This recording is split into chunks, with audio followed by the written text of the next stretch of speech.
Ban list से बाहर आ जाए इंडिया बुल्स हाउसिंग। बट बदलाव हो रहे हैं बाजार में और बाजार के स्ट्रक्चर में।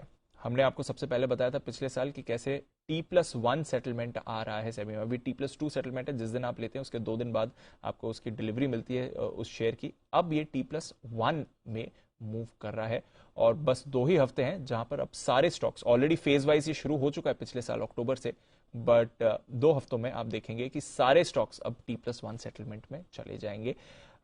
इस पर एक तो अपडेट और किस तरह से ये प्रक्रिया आई है। एक समय में तो 15 दिन लगते थे डिलीवरी के लिए, अब आप 1 दिन में डिलीवरी ले लेंगे। ये समझते हैं आशीष के साथ। आशीष, बड़ा एवोल्यूशन हो रहा है, क्या है ये नया बदलाव, बताएं। बिल्कुल दीपांशु, बड़ा एवोल्यूशन यहाँ पर देखने को मिला। जैसे आप बता रहे थे कि एक समय ऐसा लगता था कि 15-20 दिन आपको सेटलमेंट पूरे लगने में लगते थे।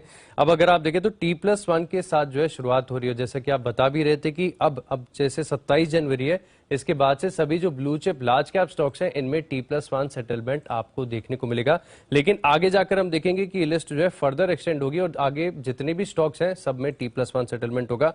बड़ी बात यह कि भारत अगर आप देखें तो इसमें लीडर साबित हुआ है, क्योंकि अब तक जितने भी बाजार अगर आप देखें तो यूएस हो, यूरोप, चाइना, जापान, कहीं के भी मार्केट्स में आप देखें तो अधिकतर में T+2 क्या T+3 के भी सेटलमेंट जो है यहाँ पर आपको देखने को मिल रहे हैं। ऐसे में भारत T+1 के साथ जो है फेज वाइज शुरुआत कर रहा है और इसकी जानकारी भी सबसे पहले आपको जी बिजनेस ने दी थी।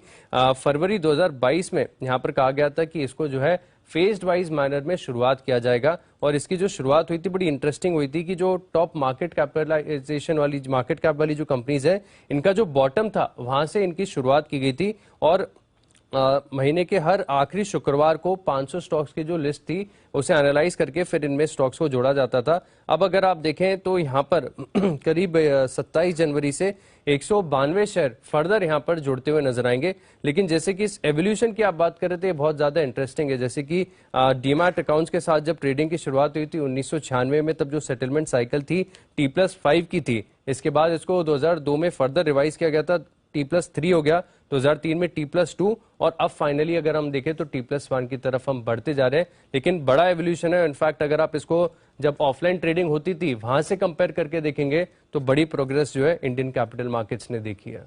बिल्कुल। तो एक जमाने में जब 2 हफ्ते 3 हफ्ते का सेटलमेंट ड्यूरेशन होता था, फिजिकल डिलीवरी होती थी, वहां से अब आप सिर्फ ट्रेड+1 एक ही दिन में ये डिलीवरी